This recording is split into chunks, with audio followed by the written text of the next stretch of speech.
En este sermón explicaré la historia de dos machos cabríos y cómo debemos rechazar a uno y recibir al otro. Normalmente pensamos en el día de la expiación solamente como una representación del momento en que Satanás no podrá engañar a la humanidad. Eso es verdad. Representa el aprisionamiento de Satanás, pero no es todo lo que representa. Es solo una parte, porque recordemos que hay otra cabra que fue sacrificada en ese momento. Al igual que con Adán y Eva, todos debemos tomar una decisión: seguir a Dios o seguir a ese otro ser. Leemos sobre el día de la expiación en el capítulo 16 de Levítico. Levítico 16. Allí encontramos la ceremonia del antiguo pacto y también encontramos una explicación de todo esto en el Nuevo Testamento. Pero quiero repasar brevemente Levítico 16 porque es fácil perderse en la descripción de todas las cosas que debían hacerse durante ese día. Pero realmente no es tan complicado como parece al principio. He dividido el capítulo 16 en 4 secciones distintas. Podría usted dividirlo, supongo, de diferentes maneras, pero hay una lógica detrás de la forma en la que lo dividí. Los primeros 5 versículos nos hablan de los animales que están involucrados antes de ser sacrificados, el que se deja en el desierto, e introduce el tema del sumo sacerdote y cuándo puede entrar al lugar santísimo. Ahora, el lugar santísimo era una sección del tabernáculo. En primer lugar, el tabernáculo no era como el tabernáculo mormón. No era una gran estructura. Era una tienda. Y sería como esta habitación aquí. Y en lugar de tener un techo sólido y paredes sólidas, tenía cortinas. Si en este salón quitamos el techo y 2 metros de paredes, tendríamos una idea del tabernáculo. Y dentro de esa estructura había un edificio, de nuevo, una tienda de campaña. Y esta tienda estaba dividida en 2 partes. En la primera parte los sumos sacerdotes iban regularmente. Cambiaban el pan de la proposición, encendían y cuidaban las velas y demás. Pero no se les permitía entrar en la segunda parte, porque solamente el sumo sacerdote entraba una vez al año. Leamos el capítulo 16, versículo 2. Di a Aarón tu hermano, que no en todo tiempo entre en el santuario detrás del velo, delante del propiciatorio, donde estaba el arca, que está sobre el arca, para que no muera, porque yo apareceré en la nube sobre el propiciatorio. Y luego, cuando entra, debía tomar un becerro y un carnero, que sería sacrificado en la ceremonia.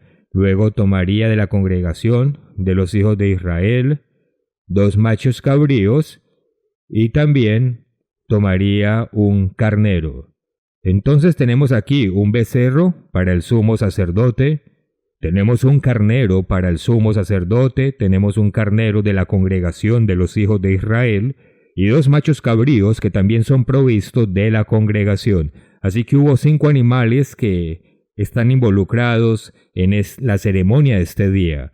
Los versículos 6 al 10 nos dicen lo que se debe hacer. Dan una breve descripción de que Aarón debe sacrificar el becerro como ofrenda por el pecado. Y luego toma los 2 machos cabríos y echa suertes sobre ellos. Las suertes eran de diferentes formas.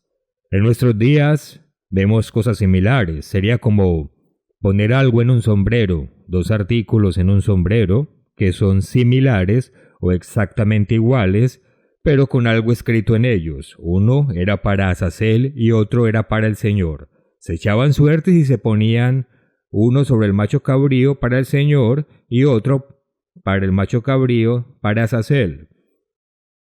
De modo que debían echar suertes, los sacudían. A veces ponían las suertes en un delantal o mantel o manto, luego los sacudían y luego los sacaban. Esta era una forma en la que Dios indicaba cuál era cuál. ya que las cabras ambas eran sin defecto.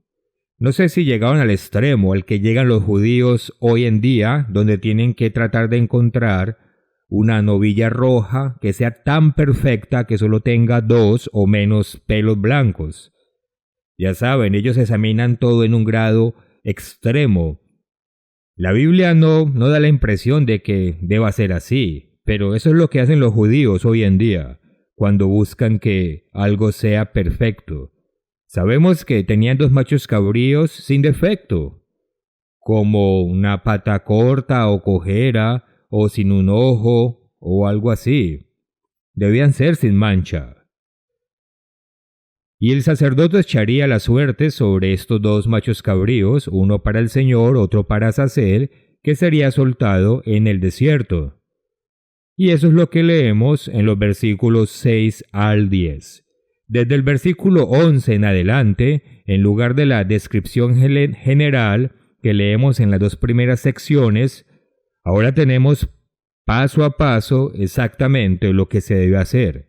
Dice el versículo 11, y hará traer a Aarón el becerro que era para expiación suya, y hará la reconciliación por sí y por su casa, y degollará en expiación el becerro que es suyo. Después tomará un incensario lleno de brasas de fuego del altar de delante del Eterno, y sus puños llenos del perfume aromático molido, y lo llevará detrás del velo. Así que esto es dentro del lugar santísimo. Y pondrá el perfume sobre el fuego delante del Eterno, y la nube del perfume cubrirá el propiciatorio que está sobre el testimonio para que no muera. Había una nube de humo dentro del lugar santísimo, donde estaba el arca del pacto y el propiciatorio, la parte superior. Dice, tomará luego de la sangre del becerro y la rociará con su dedo hacia el propiciatorio. Y pueden leer toda la sección, los animo a que lo hagan y verán que hay cosas específicas que se deben hacer durante la ceremonia, con el perfume y también rociar la sangre y las demás cosas que hay que hacer. Ustedes pueden leer todo el pasaje y verán que luego debía degollar el macho cabrío como expiación por el pecado, y explica todo el procedimiento que se debía realizar, y luego leemos en el versículo 20 que dice, cuando hubiere acabado de expiar el santuario y el tabernáculo de reunión y el altar, hará traer el macho cabrío vivo, y pondrá Aarón sus 2 manos sobre la cabeza del macho cabrío, y confesará sobre él todas las iniquidades de los hijos de Israel, todas sus rebeliones y todos sus pecados, poniéndolos así sobre la cabeza del macho cabrío, y lo enviará al desierto por mano de un hombre destinado para esto. Hay un artículo muy interesante del señor Peter Nathan. No tengo el título, no lo recuerdo ahora, pero puede buscarlo en nuestro sitio web, el artículo del señor Peter Nathan que habla del macho cabrío, y cómo esto fue en un momento del año en el que el sacerdote probablemente tuvo que arrastrar el macho cabrío porque era durante la época del apareamiento. El sacerdote lleva el cabrío al desierto y lo suelta. Luego Aarón debía regresar al tabernáculo de reunión, cambiarse de ropa y debía ofrecer el holocausto por él mismo y por el pueblo. Y el que llevó el cabrío al desierto debía regresar y lavar su ropa. No voy a leer todo esto por falta de tiempo, pero usted puede leerlo y de hecho lo animo a hacerlo. Solo recuerde que los primeros versículos, los 5, brindan una descripción general y los versículos 6 a 10 brindan otros elementos repasando algunas de las mismas cosas, pero desde el versículo 11 en adelante tenemos cómo se habría llevado a cabo la ceremonia. Comenzando del versículo 29, tenemos un resumen de esto. Dice, esto será por estatuto perpetuo. En el mes 7º a los 10 días del mes afligiréis vuestras almas. Ese es el 10º día del 7º mes del calendario hebreo. Y ellos debían y nosotros debemos afligir nuestras almas. Y ninguna obra haréis, ni el natural ni el extranjero que mora entre vosotros, porque en este día se hará expiación por vosotros, y seréis limpios de todos vuestros pecados delante del Eterno. Día de reposo es para vosotros, y afligiréis vuestras almas, es estatuto perpetuo. Ahora, el término afligir el alma también se usa en el Salmo 35, en el versículo 12, cuando David habla de sus enemigos, que devuelven mal por bien. Y el versículo 13 dice: pero yo, cuando ellos se enfermaron, me vestí de cilicio, afligí con ayuno mi alma.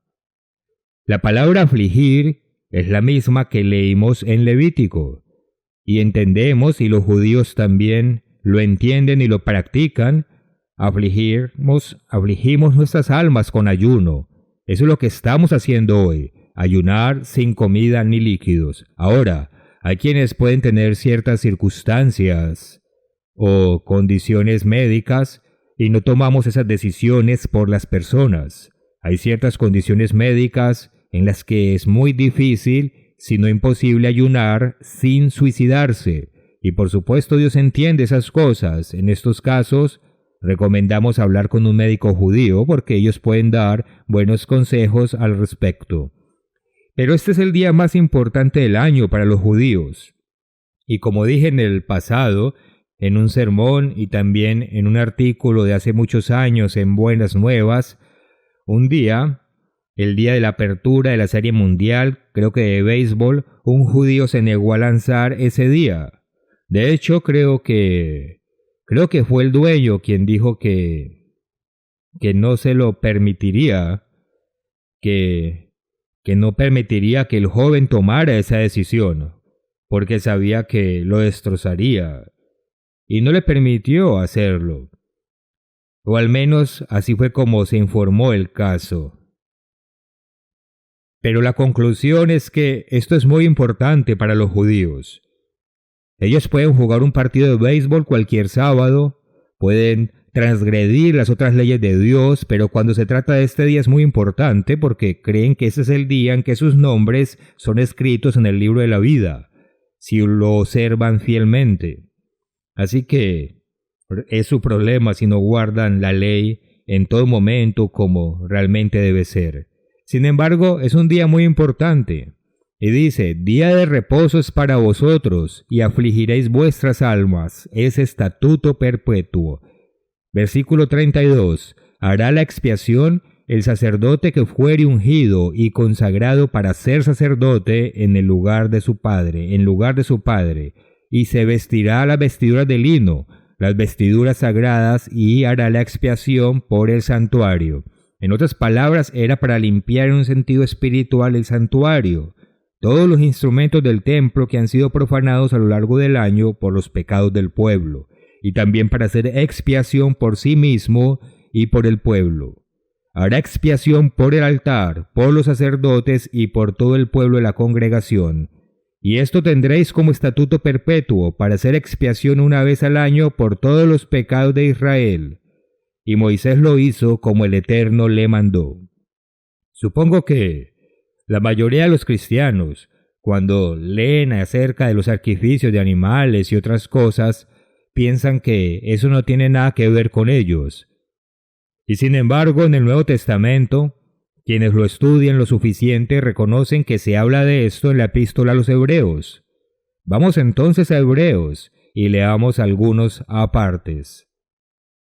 Vemos que primero describe a Jesucristo como el sumo sacerdote y luego llegamos al capítulo 8 y versículo 1 que dice: el punto principal de lo que venimos diciendo es que tenemos tal sumo sacerdote, el cual se sentó a la diestra del trono de la majestad en los cielos, ministro del santuario y de aquel verdadero tabernáculo que levantó el Señor y no el hombre, porque todo sumo sacerdote está constituido para presentar ofrendas y sacrificios, por lo cual es necesario que también éste tenga algo que ofrecer.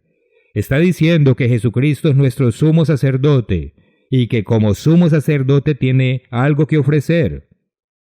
Cuando repasamos el capítulo 16 de Levítico, vemos que el sumo sacerdote es muy prominente en todo esto. Solo él entra en el santuario y lo hace solo una vez al año. Versículo 4. Así que, si estuviese sobre la tierra, ni siquiera sería sacerdote, habiendo aún sacerdotes que presentan las ofrendas según la ley, los cuales sirven a lo que es figura y sombra de las cosas celestiales, como se lo advirtió a Moisés cuando iba a erigir el tabernáculo. Moisés recibió las instrucciones de Dios, subió a la montaña y le dieron los 10 mandamientos. También se le dieron durante ese tiempo las instrucciones sobre cómo construir ese tabernáculo, diciéndole: mira, haz todas las cosas conforme al modelo que se te ha mostrado en el monte. Pero ahora tanto mejor ministerio es el suyo, cuanto es mediador de un mejor pacto, establecido sobre mejores promesas. Luego habla sobre el nuevo pacto en los versículos siguientes, versículos muy importantes de los que hemos hablado muchas veces. Vamos entonces al capítulo 9, versículo 1. Ahora bien, aún el primer pacto tenía ordenanzas de culto y un santuario terrenal, esa estructura de cortinas que mencionamos antes, porque el tabernáculo estaba dispuesto así. En la primera parte, llamada el lugar santo, estaban el candelabro, la mesa y los panes de la proposición. Tras el segundo velo, la segunda parte dentro del área, estaba la parte del tabernáculo llamada el lugar santísimo, el cual tenía un incensario de oro y el arca del pacto cubierta de oro por todas partes, en la que estaba una urna de oro que contenía el maná, la vara de Aarón que reverdeció y las tablas del pacto. El señor Smith dio un sermón muy interesante sobre el tema del arca y lo que contiene: el maná, la vara de Aarón que reverdeció y por supuesto los 10 mandamientos. Explica lo que simboliza cada uno de ellos. Es posible que desee ir a nuestro sitio web y buscar el sermón titulado El Arca de la Alianza, solo en inglés. Dice: y sobre ella los querubines de gloria que cubrían el propiciatorio, de las cuales cosas no se puede ahora hablar en detalle. No conocemos hasta el último detalle del tabernáculo, pero tenemos el panorama general que aquí se menciona. Versículo 6. Y así dispuestas estas cosas, en la primera parte del tabernáculo entran los sacerdotes continuamente para cumplir los oficios del culto, con el pan de la proposición, encender velas y demás. Pero en la segunda parte, solo el sumo sacerdote una vez al año, no sin sangre, la cual ofrece por sí mismo y por los pecados de ignorancia del pueblo. Este es ese día, ese es el día en que entró. Dice, dando el Espíritu Santo a entender con esto que aún no se había manifestado el camino al lugar santísimo, entre tanto que la primera parte del tabernáculo estuviese en pie, lo cual es símbolo para el tiempo presente, según el cual se presentan ofrendas y sacrificios que no pueden hacer perfecto en cuanto a la conciencia al que practica ese culto. Todos esos sacrificios apuntan a otra cosa. Se podría decir que hubo cierto perdón o cierta expiación en ese momento, pero en términos de perfeccionar a alguien, no podían hacer eso. Versículo 10. Ya que consiste solo de comidas y bebidas, de diversas abluciones y ordenanzas acerca de la carne, impuestas hasta el tiempo de reformar las cosas. Pero estando ya presente Cristo como sumo sacerdote de los bienes venideros, por el más amplio y más perfecto tabernáculo, no de hecho de manos, es decir, no de esta creación. Está hablando del cielo mismo, a donde va Él, como sumo sacerdote del Padre, con el sacrificio de su propia sangre. Y no por sangre de machos cabríos ni de becerros, sino por su propia sangre entró una vez para siempre en el lugar santísimo, habiendo tenido eterna redención, Porque si la sangre de los toros y de los machos cabríos y las cenizas de la becerra rociadas a los inmundos santifican para la purificación de la carne, cuánto más la sangre de Cristo, el cual mediante el Espíritu Eterno se ofreció a sí mismo sin mancha a Dios, limpiará vuestras conciencias de obras muertas para que sirváis al Dios vivo. Tenemos una mezcla de cosas aquí entonces, porque habla específicamente del día de la expiación, donde entraba una vez al año, pero luego se mezcla todo el sistema de sacrificios, porque habla de las cenizas de la becerra, los diversos lavados, alimentos y bebidas. Todo eso se mezcló en todo este panorama general, pero está describiendo el trabajo del sumo sacerdote, de cuidar el tabernáculo y entrar una vez al año en el día de la expiación, y que abarca todos esos sacrificios. Versículo 15. Así que por eso es mediador de un nuevo pacto, para que interviniendo muerte para la remisión de las transgresiones que había bajo el primer pacto, los llamados reciban la promesa de la herencia eterna. Versículo 23. Fue pues necesario que las figuras de las cosas celestiales fuesen purificadas así. El tabernáculo era un símbolo de lo que sucedió en el cielo o de lo que sucederá en el cielo. Por eso tuvo que hacerse un tabernáculo exactamente así. ¿Significa eso que el trono de Dios está en una tienda? No creo que signifique eso. Dios sabía cuando se lo dijo a Moisés que había una ceremonia que tenía que llevarse a cabo en este día y tenía que representar perfectamente la imagen, no el hecho real en el sentido físico. Tenía que representar lo que Cristo haría, que sería ofrecerse a sí mismo como sumo sacerdote para presentarse con su propia sangre ante el Padre para perdonar nuestros pecados.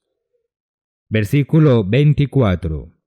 Porque no entró Cristo en el santuario hecho de mano, figura el verdadero, sino en el cielo mismo, para presentarse ahora por nosotros ante Dios, y no para ofrecerse muchas veces, como entra el sumo sacerdote en el lugar santísimo cada año con sangre ajena. De otra manera le hubiera sido necesario padecer muchas veces desde el principio del mundo, pero ahora, en la consumación de los siglos, se presentó una vez para siempre, por el sacrificio de sí mismo, para quitar de en medio el pecado. Solo tuvo que hacerlo una vez. Es interesante que en el catolicismo sacrifican a Cristo regularmente.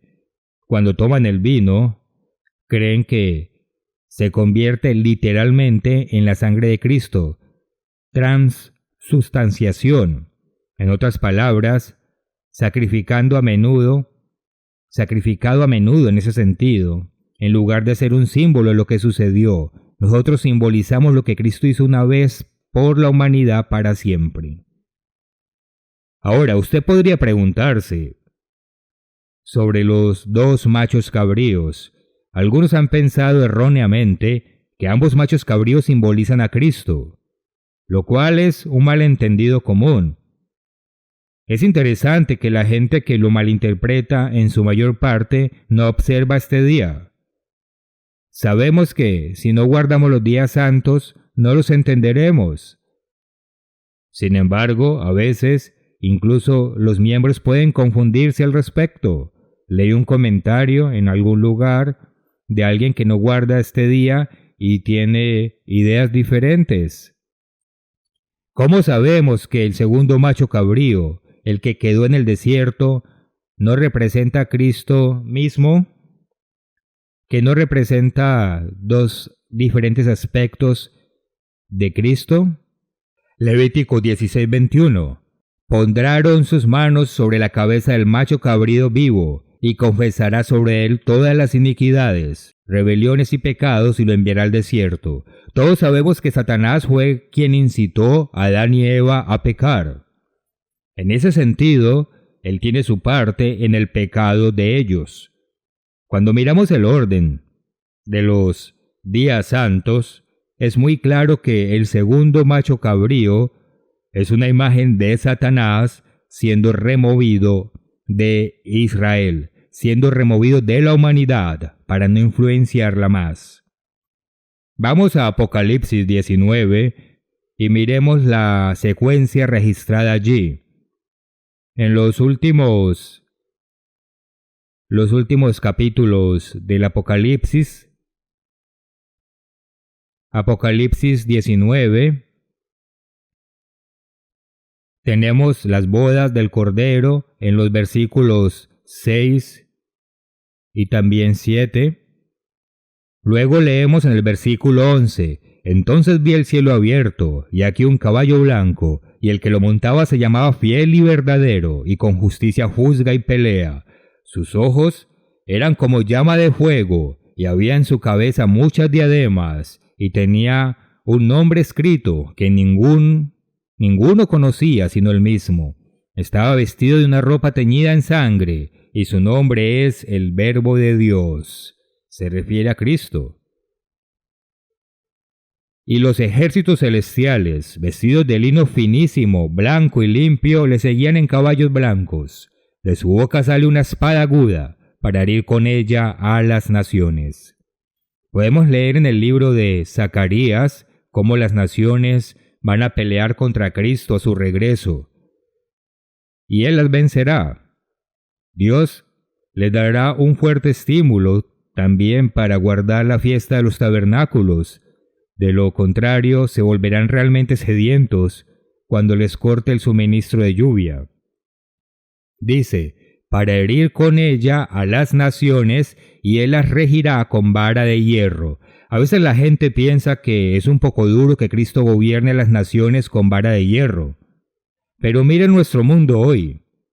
Miren los líderes que tenemos en el mundo. Las ideas perversas que promueven, como por ejemplo la mutilación de cuerpos en personas trans, incluso si son menores en algunos casos. Usted nunca hubiera imaginado esto hace solo algunos años, pero esas son las cosas que hacen, y cuando vemos el autoritarismo en nuestros países, con cada vez más hombres fuertes levantándose, vemos personas detrás de escena que mueven nuestro mundo en una dirección muy mala, con guerras aquí y guerras allá. Y cuando vemos todas las cosas que ocurrirán antes del fin, entendemos por qué Cristo debe regresar con vara de hierro. Él va a abrazar a muchas personas que sufren, pero tendrá que usar una vara de hierro con algunas otras, porque hay demasiadas personas que tienen sus propias ideas y simplemente se niegan a responder a la razón correcta. Cuando leemos el Apocalipsis, encontramos que incluso después de todas las plagas, aún se rebelan, todavía se negarán a dejar sus drogas. La palabra en griego para hechicería es pharmakeia, uso de drogas, y seguirán con su inmoralidad sexual y asesinatos. Se negarán a renunciar a sus ídolos, por lo que tendrá que usarse una mano fuerte. De su boca sale una espada aguda para herir con ella a las naciones, y Él las regirá con vara de hierro, y en sus muslos tiene escrito este nombre, Rey de Reyes y Señor de Señores. ¿Señor de quiénes? Está hablando de usted y de mí. Si logramos entrar en su reino, Él va a ser nuestro Rey, porque nosotros seremos los reyes y sacerdotes, como se menciona en Apocalipsis 5, 9 y 10 y 24. Vamos a gobernar con Él. Dice, vi un ángel que estaba en pie en el sol, y clamó a gran voz diciendo a todas las aves que vuelan en medio del cielo, venid y congregaos a la gran cena de Dios. Se refiere a esta batalla que va a tener en lugar en contra de Cristo. Se refiere al regreso de Cristo. Sabemos que la fiesta que representa esto es la fiesta de las trompetas. Las plagas de las 7 trompetas, el día del Señor. Durante la 7ª trompeta hay 7 plagas, y luego hay una batalla culminante justamente al final. Y así llegamos entonces a Apocalipsis, capítulo 20, versículo 1, Vi un ángel que descendía del cielo con la llave del abismo y una gran cadena en la mano y prendió al gran dragón, la serpiente antigua que es el diablo y Satanás, y lo ató por 1000 años y lo arrojó al abismo y lo encerró y puso su sello sobre él para que no engañase más a las naciones. Satanás ha engañado a la humanidad desde el principio, hasta que fuesen cumplidos 1000 años. Y después de esto, debe ser desatado por un poco de tiempo. Sigamos leyendo.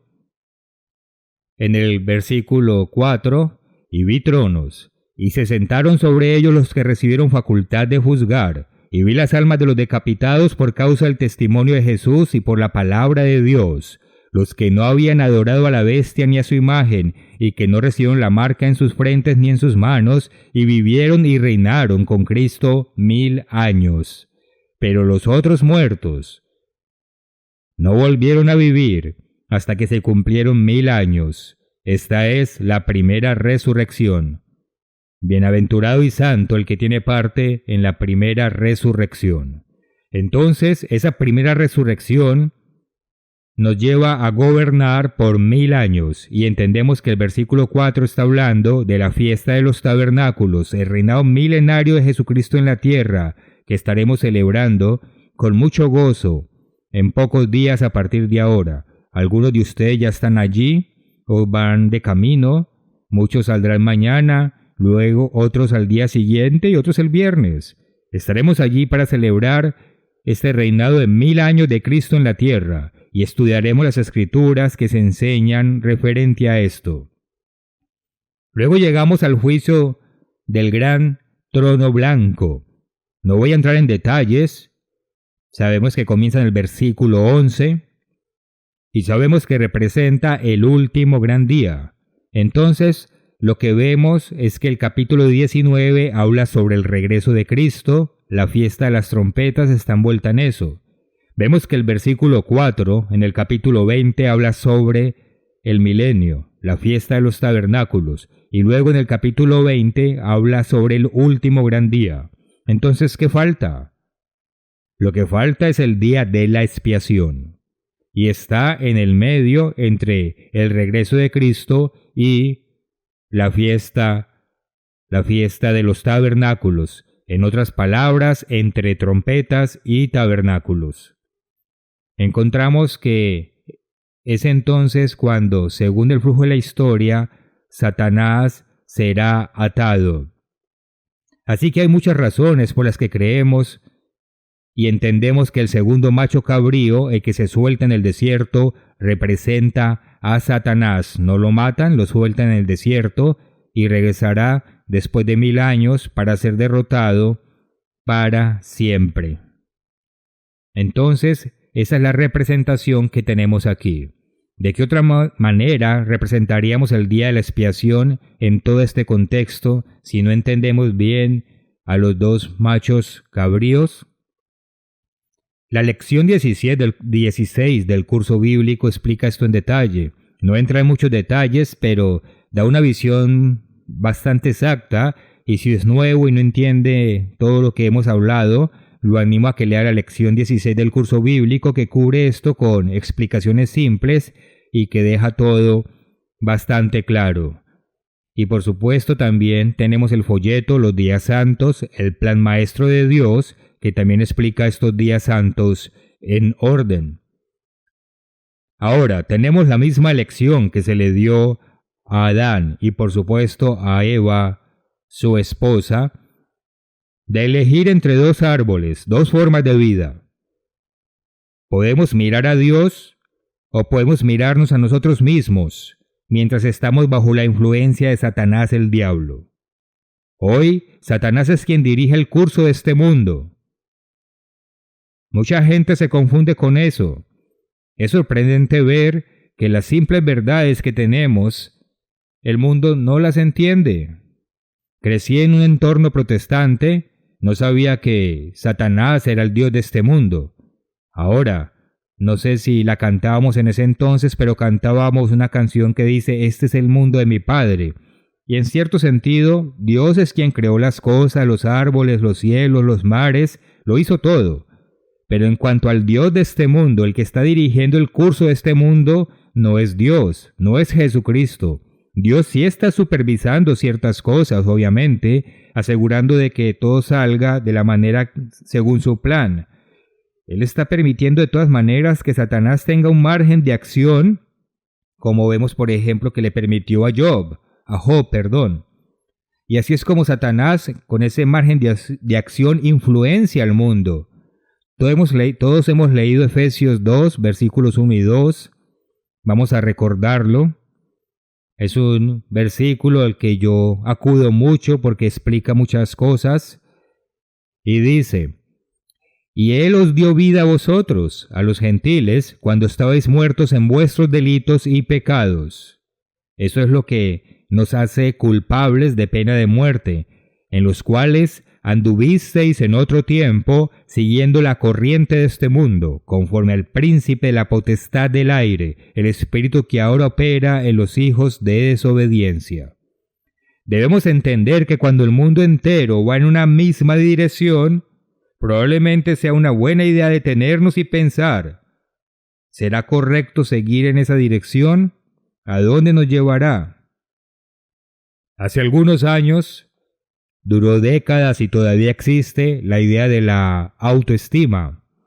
El problema de que muchos tienen baja autoestima. Es verdad, pues todos tenemos que aprender a vivir con nosotros mismos y debemos superarlo.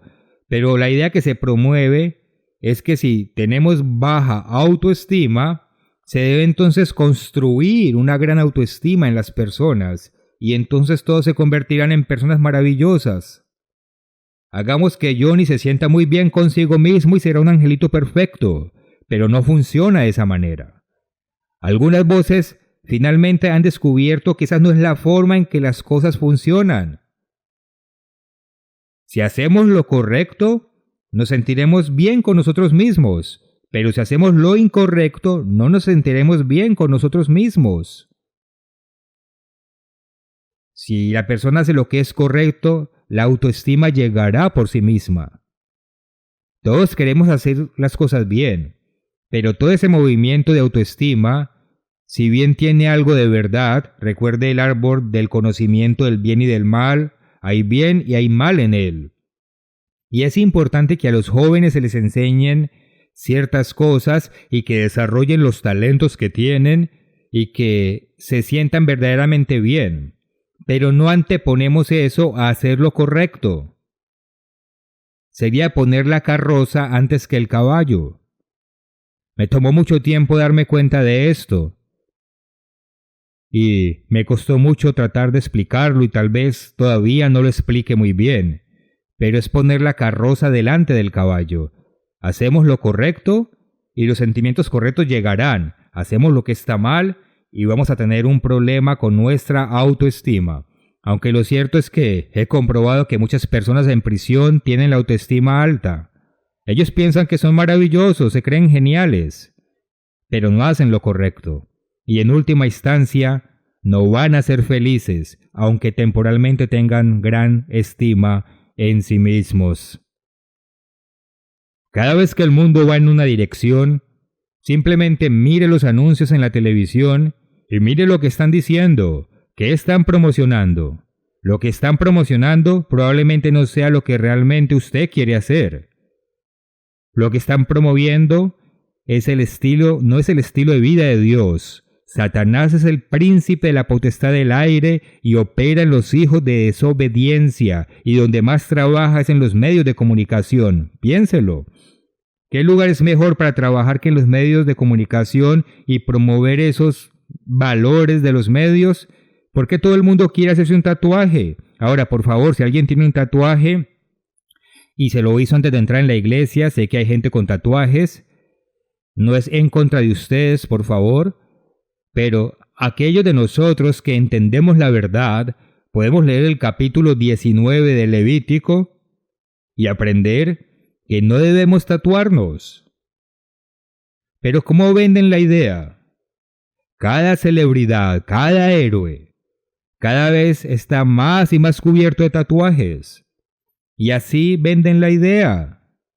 No dicen todos vayan a tatuarse, simplemente dan el mal ejemplo. El libro El marketing del mal cuenta cómo se promocionan estas cosas. Entran en los niveles más bajos de la sociedad, los elementos más vulnerables, encuentran cuál es la próxima tendencia y luego la publican en redes sociales, en YouTube o en lo que sea que los niños estén mirando ahora, en TikTok, y lo promocionan como si fuera algo normal. Y todas estas cosas las vuelven normales. Hombres con hombres, mujeres con mujeres, todo se vuelve normal. Porque eso es lo que están promocionando. Y luego la gente dice, bueno, debe estar bien, pero no está bien. Satanás está tratando de destruir este mundo, destruir la familia. Necesitamos entender eso. Tenemos que tener cuidado de quedar atrapados en las cosas que vemos. Solo porque todo el mundo lo hace no significa que esté bien, no significa que sea bueno. Pero ¿cómo sabrán nuestros jóvenes si no se los enseñamos? Ellos nacieron en este tiempo, al igual que nosotros nacimos en otro tiempo, que tampoco fue tan bueno. Escuché algo de la música de los 50 y 60 y no es tan inocente como pensé que era. Tampoco las películas de entonces son tan inocentes, pero la perversidad sí ha ido aumentando. Aunque antes era fuerte, ha ido aumentando. Satanás es el Dios de este mundo. Veámoslo en Juan 14.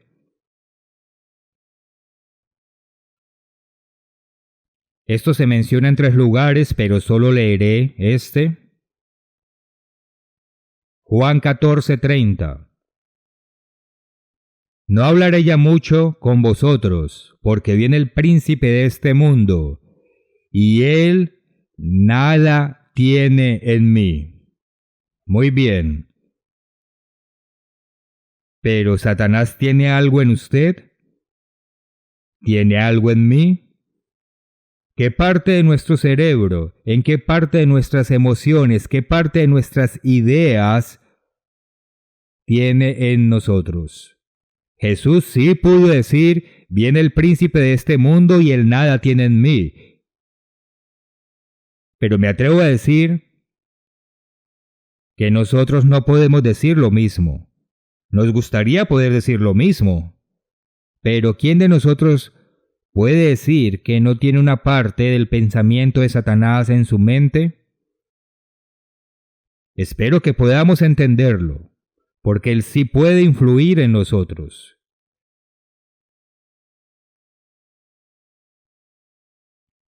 De hecho, podemos leer en Lucas el capítulo 9.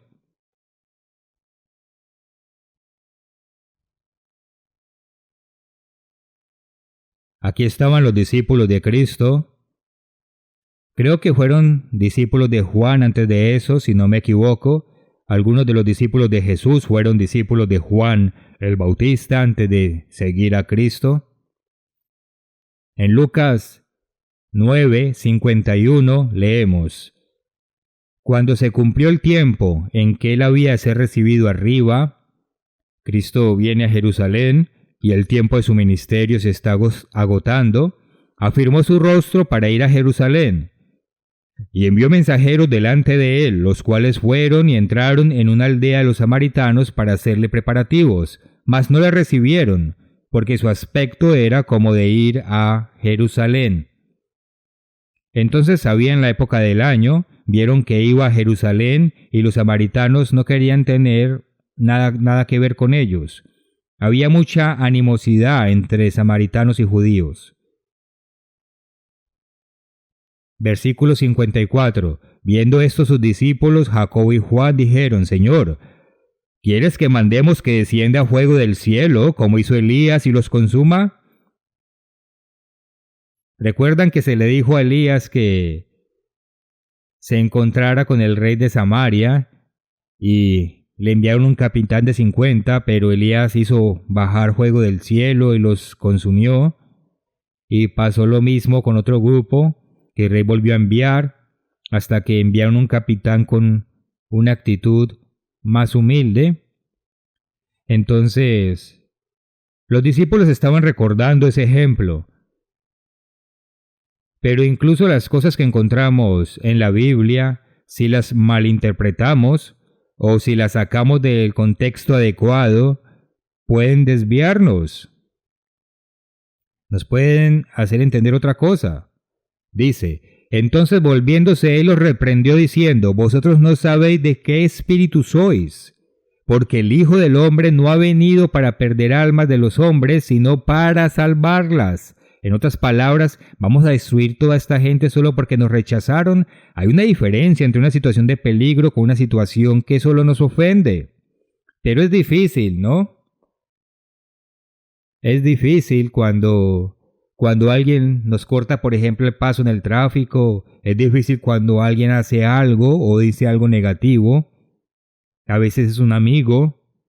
Nos dejamos llevar por nuestras emociones y es fácil tener pensamientos erróneos sobre otras personas. Podemos también leer en Mateo 16. Mateo 16.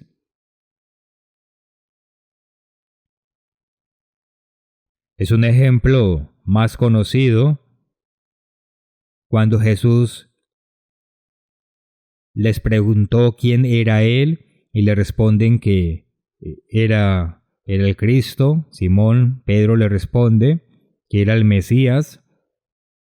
Y en el versículo 20 dice, entonces mandó a sus discípulos que a nadie dijesen que él era Jesús el Cristo. Desde entonces comenzó Jesús a declarar a sus discípulos que le era necesario ir a Jerusalén y padecer mucho de los ancianos, de los principales sacerdotes y de los escribas, y ser muerto y resucitar el tercer día. Entonces Pedro, tomándolo aparte, comenzó a reconvenirle diciendo, Señor, ten compasión de ti, en ninguna manera esto te acontezca. No permitiremos que esto te suceda. Sin duda, la mayoría de nosotros, si alguien nos dijera eso, nos sentiríamos halagados porque se preocupan por nosotros. Pero Jesús respondió, pero él volviéndose dijo a Pedro, quítate delante de mí, Satanás, me eres tropiezo, porque no pones la mira en las cosas de Dios, sino en las de los hombres. Lo estás viendo desde una perspectiva humana, no lo estás viendo desde la perspectiva del plan de Dios. Lo llamó Satanás, porque era quien lo estaba influenciando. Satanás estaba en él. Cristo había dicho, no hay nada de él en mí. Bueno, había un poco de Satanás en Pedro influenciando su mente. A veces es muy difícil saber la verdad en cada asunto o la reacción correcta en cada asunto. Satanás es llamado el Dios de este mundo. En 2 Corintios 4, versículos 3 y 4, no iremos allá, habla de Satanás como el Dios de esta era. Notemos eso sí, cómo trabaja entre bastidores, incluso con grandes naciones. Vamos a Daniel, capítulo 10. Satanás no trabaja solo individualmente con nosotros, sino que también trabaja a lo grande, con naciones enteras. En el capítulo 10 de Daniel, vemos que Daniel tenía una dieta especial, sin ningún alimento placentero ni vino, por un periodo de 3 semanas. Ahora, ¿fue un ayuno total? No lo sé. Todo parece indicar que sí. Y Daniel vio algo junto al río, versículo 5, y alcé mis ojos y miré, y aquí un varón vestido de lino, y ceñidos sus lomos de oro de Ufaz. Su cuerpo era como de berilo, y su rostro parecía un relámpago, y sus ojos como antorchas de fuego, y sus brazos y sus pies como de color de bronce bruñido.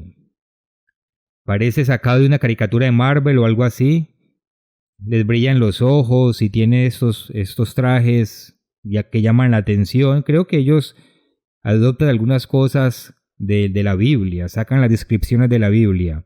Era un ser angélico poderoso. No era una figura de dibujos animados. Era algo muy aterrador. Creo que cualquiera de nosotros, si hubiéramos estado allí y lo hubiéramos visto, nos habríamos asustado.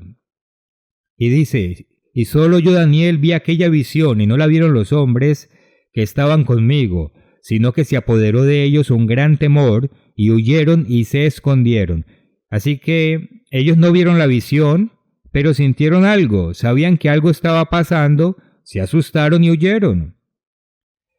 Quedé pues yo solo y vi esta gran visión, y no quedó fuerza en mí. Antes mi fuerza se cambió en desfallecimiento y no tuve vigor alguno, pero oí el sonido de sus palabras.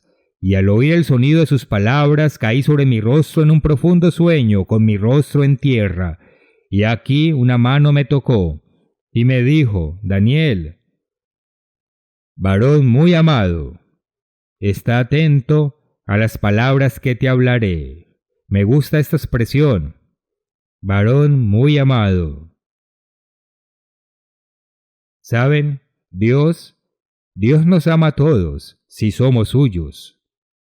Y ¿no sería muy consolador escuchar de un ángel de Dios que somos muy amados por Dios? Está atento a las palabras que te hablaré y ponte en pie, porque a ti he sido enviado ahora. Mientras hablaba esto conmigo, me puse en pie temblando. Entonces me dijo, Daniel, no temas, porque desde el primer día que dispusiste tu corazón a entender y a humillarte en la presencia de tu Dios, cuando ayunaba, cuando se humillaba delante de Dios, fueron oídas tus palabras, y a causa de tus palabras yo he venido. Mas el príncipe del reino de Persia se me opuso durante 21 días. 21 días. Aquí hay un ser espiritual poderoso que representa a Dios y dice que el príncipe del reino de Persia se le opuso durante 21 días. Hay una gran guerra angélica que está ocurriendo. Una batalla estaba teniendo lugar. Pero aquí Miguel, uno de los principales príncipes, vino para ayudarme y quedé allí con los reyes de Persia. No está hablando de reyes físicos, sino de reyes espirituales. Ahora, no se equivoquen, Dios está a cargo. Y Dios permitió que esto sucediera con un propósito, para que entendiéramos algunas cosas. Pero creemos que este es probablemente Gabriel, quien parece ser el ángel mensajero, y Miguel el ángel guerrero, pero quien quiera que fuera, este ángel en visión no pudo ir hasta Daniel por 21 días. Y tenía un mensaje importante para dar. Veamos el versículo 14. He venido para hacerte saber lo que ha de venir a tu pueblo en los postreros días, porque la visión es para esos días. Así que era una visión importante. De hecho, la visión de la que leemos luego en el capítulo 11 da una profecía muy detallada en términos de individuos y lo que van a hacer y cómo. Es una profecía asombrosa. Incluso los comentarios brindan mucha información al respecto porque es fácil de entender, de reconocer. Se menciona a Cleopatra, no por su nombre, sino por lo que hizo. Antonio y Cleopatra se encuentran en este pasaje y también otras figuras históricas. Fue una gran profecía revelada. Y, obviamente, Satanás y su espíritu allí en Persia, y probablemente otros espíritus retuvieron a Gabriel por un periodo de tiempo. No querían que se supiera la profecía, y al parecer sabían algo de ella. Versículo 20. Él me dijo, ¿sabes por qué he venido a ti? Pues ahora tengo que volver para pelear contra el príncipe de Persia, y al terminar con él, el príncipe de Grecia vendrá. Hay grandes poderes espirituales que están trabajando detrás de estas naciones. Si desea leer un libro interesante, no la película, el libro, se llama No sin mi hija. Es una historia real sobre una dama de Alpena, Michigan, que se casó con un chico de Irán, que es Persia, y todo va bien, pero luego ella vuelve con su marido a visitar a su familia y se llevó a su hija con ellos, y todo se complicó en algo muy diferente cuando estaban allá. Cuando lee el libro se da cuenta de la poderosa influencia del espíritu en esa nación. Estaba allí en este momento para Daniel y sin duda todavía está ahí. Cuando vemos la actitud de la gente y el odio hacia Israel, ¿y quién está promoviendo todo esto? Podemos leer otro ejemplo.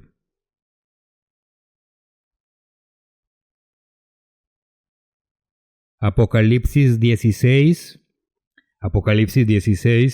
versículo 12.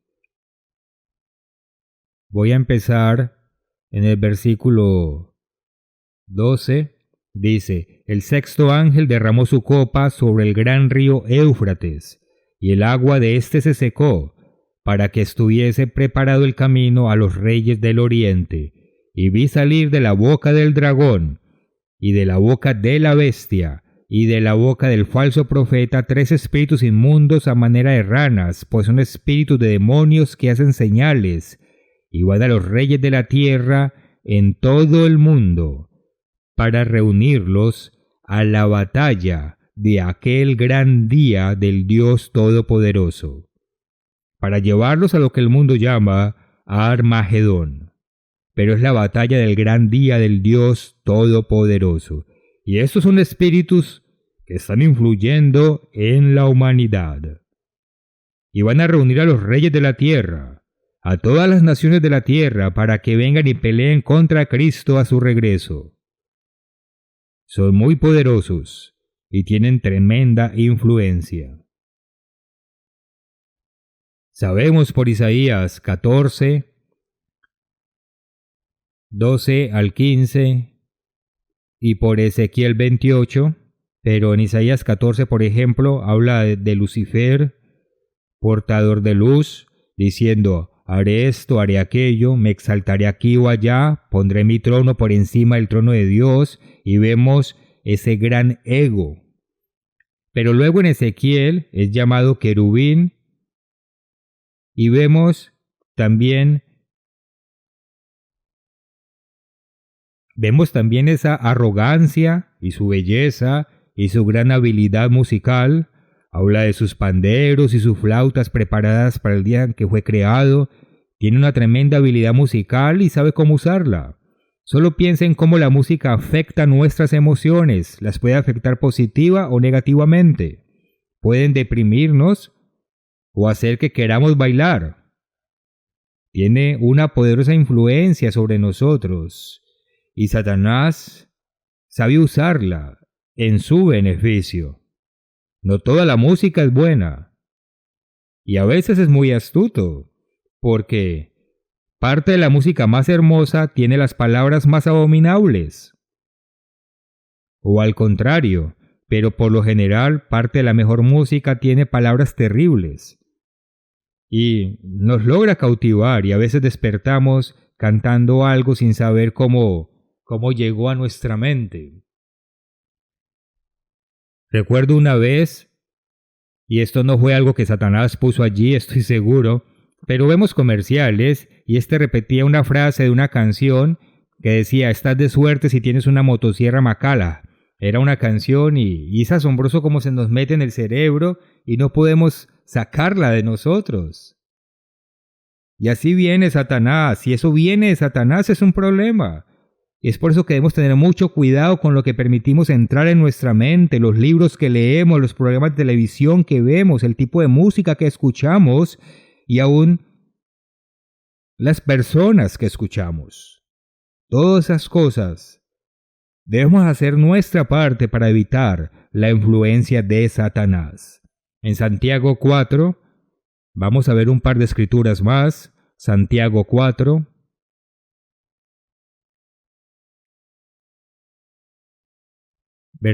Versículo 6 habla de las guerras y disensiones. ¿Está en este caso hablando de verdaderos cristianos? ¿O fue esto para una audiencia más amplia? Dice en el versículo 6: pero Él da mayor gracia. Por esto dice: Dios resiste a los soberbios y da gracia a los humildes. Satanás estaba lleno de orgullo, de su belleza, de lo que quería hacer, de lo que pensaba que podía hacer, de lo que creía que era responsable de hacer. Y tenía gran belleza y talento.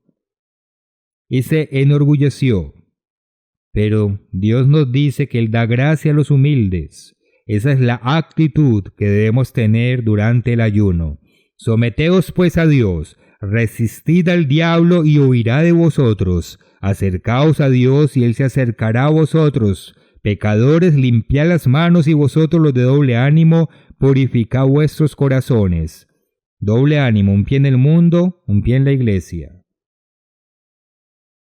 Eso es doble ánimo. Vamos a 1 de Pedro, capítulo 5. 1 de Pedro 5, versículo 5. Igualmente, jóvenes, estad sujetos a los ancianos y a todos, sumisos unos a otros, revestidos de humildad, porque Dios resiste a los soberbios y da gracia a los humildes. En ambos casos está citando a Proverbios 3:34. Dios resiste a los soberbios, pero da gracia a los humildes. Versículo 6. Humillaos pues bajo la poderosa mano de Dios, para que Él os exalte cuando fuere tiempo, echando toda vuestra ansiedad sobre Él, porque Él tiene cuidado de vosotros. Sed sobrios y velad, porque vuestro adversario el diablo, como león rugiente, anda alrededor buscando a quien devorar, al cual resistid firmes en la fe, sabiendo que los mismos padecimientos se van cumpliendo en vuestros hermanos en todo el mundo. Debemos resistirlo, debemos reconocer que Él está ahí. Por eso afligimos nuestras almas en este día, nos humillamos, tenemos un enfoque diferente al que tiene Satanás. Y lo combatimos con el único o en el único terreno que podemos, de rodillas, humillados ante Dios. Es por eso que una parte de la oración modelo que probablemente más pasamos por alto es la que dice: líbranos del mal. Mateo 6:13. Debemos orar diciendo: líbranos del maligno, líbranos de la tentación. Es muy importante que lo hagamos mientras nos mantenemos atentos. Debemos humillarnos, debemos reconocer cómo trabaja Satanás. Como Adán y Eva, debemos elegir. Podemos confiar arrogantemente en nosotros mismos y en el príncipe de la potestad del aire que nos influencia, o podemos humillarnos y confiar en nuestro Creador.